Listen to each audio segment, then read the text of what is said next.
നമസ്കാരം. ഭാരതീയ വിശ്വാസങ്ങൾ അനുസരിച്ച് ഹിന്ദുക്കളെ പോലെ ജൈന മതസ്ഥരും ബുദ്ധ മതസ്ഥരും പാമ്പിന് അഥവാ സർപ്പത്തിന് സവിശേഷമായ സ്ഥാനമാണ് നൽകിയിട്ടുള്ളത്. അതിനാൽ നമ്മുടെ പൂർവികർ ഭൂമിയുടെ രക്ഷകരായി പാമ്പിനെ ആരാധിച്ചിരുന്നതുമാണ്. ഇതിനാൽ നാം മലയാളികൾ പണ്ടും കാലം മുതലേ സർപ്പക്കാവുകളും സർപ്പാരാധനയും ഉണ്ടായിരുന്നവർ കൂടിയാകുന്നു. ഇതിനാൽ പാമ്പിനെ വീടുകളിൽ കാണുന്നതുമായി ബന്ധപ്പെട്ട് നിമിത്ത ശാസ്ത്രത്തിൽ വിവിധ ഫലങ്ങൾ പരാമർശിക്കുന്നുണ്ട്.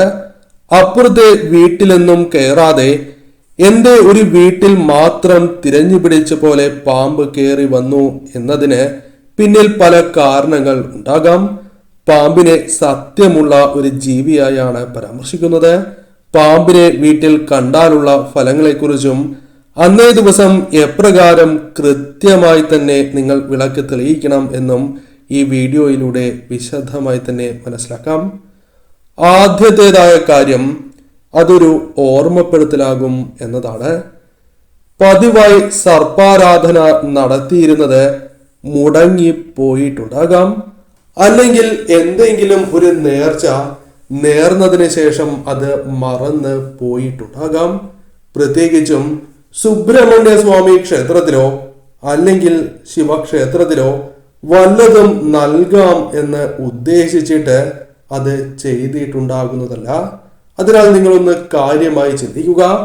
ഏതെങ്കിലും ഒരു വഴിപാടെങ്കിലും അല്ലെങ്കിൽ പണമാണ് എങ്കിലും നൽകാം അല്ലെങ്കിൽ വഴിപാടായി നൽകാമെന്ന് പ്രാർത്ഥിച്ചിട്ടുണ്ടോ, മനസ്സിൽ നേർന്നിട്ടുണ്ടോ എന്ന് നോക്കുക. ഉണ്ട് എങ്കിൽ തീർച്ചയായും ആ വഴിപാട് നിങ്ങൾ നടത്തേണ്ടത് അനിവാര്യം തന്നെയാകുന്നു.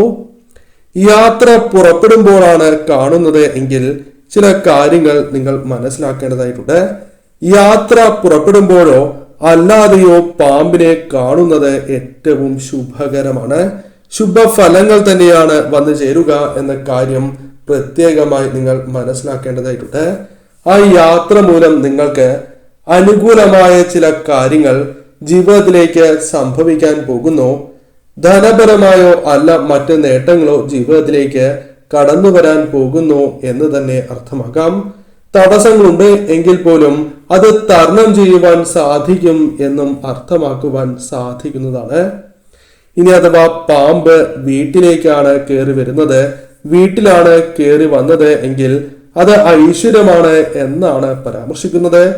എന്തോ നല്ലൊരു കാര്യം നിങ്ങളുടെ ജീവിതത്തിൽ സംഭവിക്കാൻ പോകുന്നു എന്നാണ് ദൈവം നിങ്ങളോട് പരാമർശിക്കുന്നത്.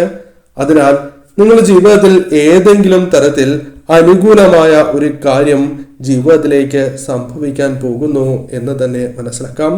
അതിനാൽ നിങ്ങൾക്ക് വന്നു ചേർന്നിരിക്കുന്നതായ ഏതെങ്കിലും അവസരങ്ങളുണ്ട് എങ്കിൽ അല്ലെങ്കിൽ ആലോചിച്ചു നോക്കുമ്പോൾ അത്തരം ഏതെങ്കിലും അവസരങ്ങൾ നിങ്ങൾക്ക് തോന്നുന്നു എങ്കിൽ അത്തരം കാര്യങ്ങൾ നിങ്ങൾ കൂടുതൽ ശ്രമിക്കുന്നത് ഉത്തമമായി തീരും.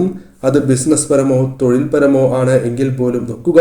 ഇനി അഥവാ ജോലി സംബന്ധമാണ് എങ്കിലും നിങ്ങൾ ആ കാര്യം നോക്കേണ്ടതായിട്ടുണ്ട്. സാമ്പത്തികപരമായ ഉയർച്ച, ധനപരമായ നേട്ടങ്ങൾ വന്നു ചേരും എന്ന ഉറപ്പുകൂടിയാണ് എന്ന കാര്യം ഓർക്കുക. അതായത് സമ്പത്തുമായി ബന്ധപ്പെട്ടും പരാമർശിക്കാം. ചില ദോഷങ്ങൾ നിങ്ങളുടെ ജീവിതത്തിൽ ഉണ്ടായി എന്ന് വരാം. ആ ദോഷങ്ങൾ ഒഴിഞ്ഞു പോവുകയും ശത്രുക്കൾക്ക് നാശം സംഭവിക്കുകയും സന്താനങ്ങളുമായി ബന്ധപ്പെട്ട ദുഃഖ ദുരിതങ്ങൾ നിങ്ങളുടെ ജീവിതത്തിൽ നിന്നും അകന്നു പോകുന്നു എന്ന സൂചനയാണ് ഇതിലൂടെ അർത്ഥമാക്കുവാൻ സാധിക്കുക.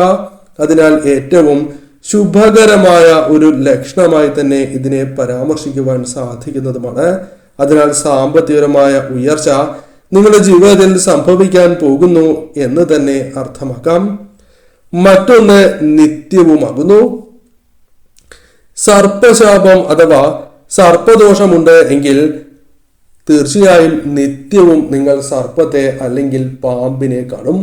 അല്ലെങ്കിൽ സ്വപ്നമാണ് എങ്കിലും നിങ്ങൾ കാണുന്നതാണ്. ഇപ്രകാരം നിങ്ങൾക്ക് സംഭവിക്കുന്നുണ്ട് എങ്കിൽ നിങ്ങൾ തീർച്ചയായും ഉറപ്പിക്കേണ്ടതായ കാര്യം സർപ്പദോഷമുണ്ട് എന്ന് തന്നെയാണ്. അല്ലെങ്കിൽ സർപ്പങ്ങളുമായി ബന്ധപ്പെട്ട് ഏതെങ്കിലും തരത്തിലൊരു ദോഷകരമായ കാര്യങ്ങൾ സംഭവിക്കാൻ പോകുന്നതിന്റെ സൂചനയാകുന്നു.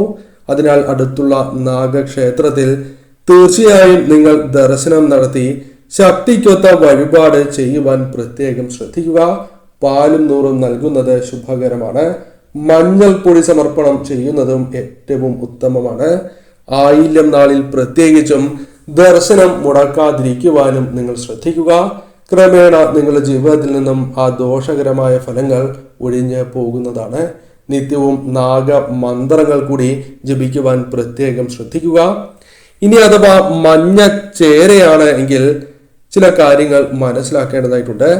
പ്രധാന വാതിലിന് നേരെ അല്ലെങ്കിൽ കിഴക്ക് അല്ലെങ്കിൽ വടക്ക് ദിശകളിലാണ് കാണുന്നത് എങ്കിൽ അത് ഏറ്റവും ശുഭകരമായാണ് പരാമർശിക്കുന്നത്.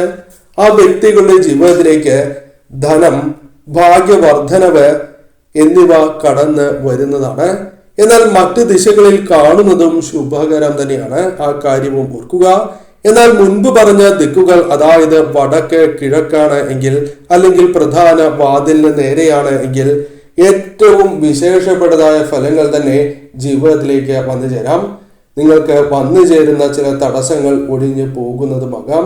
അല്ലെങ്കിൽ സൗഭാഗ്യങ്ങൾക്കിടയിൽ ഒരു തടസ്സമുണ്ട് എങ്കിൽ ആ തടസ്സങ്ങൾ ഒഴിഞ്ഞു പോകുന്നതിന്റെ സൂചനയായും പരാമർശിക്കാം. ഇനി പാമ്പിനെ നിങ്ങൾ വീടുകളിൽ കാണുകയാണ് എങ്കിൽ അന്നേ ദിവസം എപ്രകാരമാണ് നിങ്ങൾ വിളക്ക് തെളിയിക്കേണ്ടത്, ആ കാര്യത്തിന് എന്തെല്ലാം പ്രാധാന്യം നൽകണം, അന്നേ ദിവസം എന്തെല്ലാം പ്രാധാന്യം നൽകണം, ഇതേക്കുറിച്ചാണ് പരാമർശിക്കാനായി പോകുന്നത്. തിങ്കൾ അല്ലെങ്കിൽ ശനി ദിവസങ്ങളിലാണ് എങ്കിൽ അത് ശിവപ്രീതിയെയാണ് സൂചിപ്പിക്കുന്നത് എന്ന കാര്യം പ്രത്യേകം ഓർക്കുക. ഭാഗ്യം, ഉയർച്ച, ആഗ്രഹ സാഫല്യങ്ങൾ, കർമ്മരംഗത്ത് ഉയർച്ച, തൊഴിൽപരമായ നേട്ടങ്ങളാണ് ഫലമായി വന്നു ചേരുക. ഇത്രയും ഫലങ്ങൾ അനുകൂലമായി തീരാം. അല്ലെങ്കിൽ ഈ കാര്യങ്ങളിൽ ഏതെങ്കിലും ഒന്നാണ് എങ്കിലും പെട്ടെന്ന് സംഭവിക്കാനുള്ള സാധ്യതകളുണ്ട്. പാമ്പിനെ കണ്ട ശേഷം വിളക്ക് വയ്ക്കുമ്പോൾ, അതായത് രാത്രി അല്ലെങ്കിൽ അതിരാവിലെ വിളക്ക് വയ്ക്കുന്നതിന് മുൻപ് കാണുന്നവർ രാവിലെ തിങ്കളാഴ്ച വിളക്ക് കൊളുത്തിയതിനു ശേഷം 108 പഞ്ചാക്ഷരി മന്ത്രം ജപിക്കുന്നതും ഏറ്റവും ഉത്തമമാണ്. ഓം നമഃശിവായ എന്ന് 108 നിങ്ങൾ ജപിക്കുവാൻ നിങ്ങൾ ശ്രമിക്കുക. ഇനി രാവിലെ വിളക്ക് വച്ചതിന് ശേഷമാണ് കാണുന്നത് എങ്കിൽ നിങ്ങൾ വൈകുന്നേരം ഇപ്രകാരം ചെയ്യുക. ഒരു നീല ശംഖുപുഷ്പം സമർപ്പിച്ച് പ്രാർത്ഥിക്കുകയാണ് ചെയ്യേണ്ടത്. രാത്രി കാണുന്നത് അത്ര ശുഭകരമല്ല. ശിവക്ഷേത്രത്തിൽ സഹസ്രനാമാർച്ചന ഗൃഹനാഥനുണ്ട് എങ്കിൽ ഗൃഹനാഥന്റെയോ അല്ലെങ്കിൽ ഗൃഹനാഥയുടെയോ പേരിൽ ചെയ്യുക. പ്രത്യേകിച്ച് കുടുംബത്തിലെ ഏതെങ്കിലും അംഗം ദുരിതങ്ങൾ അനുഭവിക്കുന്നുണ്ട് എങ്കിൽ അവരെ പ്രത്യേകിച്ചും ശ്രദ്ധിക്കേണ്ടതായിട്ടുണ്ട്. അവരുടെ പേരിൽ ഭഗവാന് ധാര നടത്തുക. ദേവിക്ക് പിൻവിളക്കും നിത്യവും മഹാമൃത്യുഞ്ജയ മന്ത്രം 108 ജപിക്കുക. തീർച്ചയായും നിങ്ങളുടെ ജീവിതത്തിൽ വന്നു ചേരേണ്ട ആ ദോഷകരമായ ഫലങ്ങൾ തരണം ചെയ്യുവാൻ നിങ്ങൾക്ക് സാധിക്കും എന്ന് തന്നെ പരാമർശിക്കാം. ഇനി അഥവാ ചൊവ്വ, വെള്ളി ദിവസങ്ങളിലാണ് കാണുന്നത് എങ്കിൽ നിങ്ങൾ അടുത്തുള്ള ദേവി ക്ഷേത്രത്തിൽ, കുടുംബദേവതാ ക്ഷേത്രത്തിൽ ദർശനം നടത്തുന്നത് ഉത്തമമാണ്.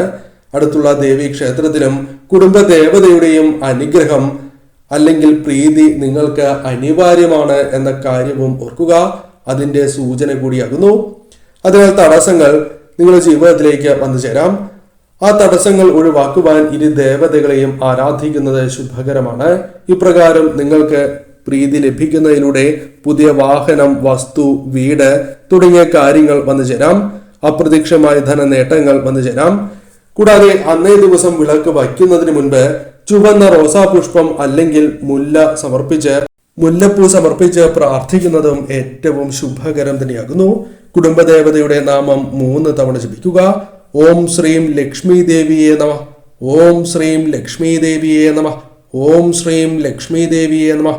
ഈ നാമം 108 ജപിക്കുക. രാത്രിയാണ് എങ്കിൽ ദേവീക്ഷേത്രത്തിൽ ശത്രു സംഹാര പുഷ്പാഞ്ജലിയും അല്ലെങ്കിൽ രക്തപുഷ്പാഞ്ജലിയും നടത്തി പ്രാർത്ഥിക്കുക. ഗൃഹനാഥൻ, ഗൃഹനാഥ അല്ലെങ്കിൽ ദുരിതങ്ങൾ അനുഭവിക്കുന്ന ആ കുടുംബാംഗത്തിന്റെ പേരിലാണ് എങ്കിലും നടത്താവുന്നതാണ്. ഈ കാര്യങ്ങൾ ശ്രദ്ധിക്കുക. തീർച്ചയായും നിങ്ങൾക്ക് നാഗപ്രീതിയാലും ദേവതകളുടെ അനുഗ്രഹത്താലും സൗഭാഗ്യങ്ങൾ തേടിയെത്തും.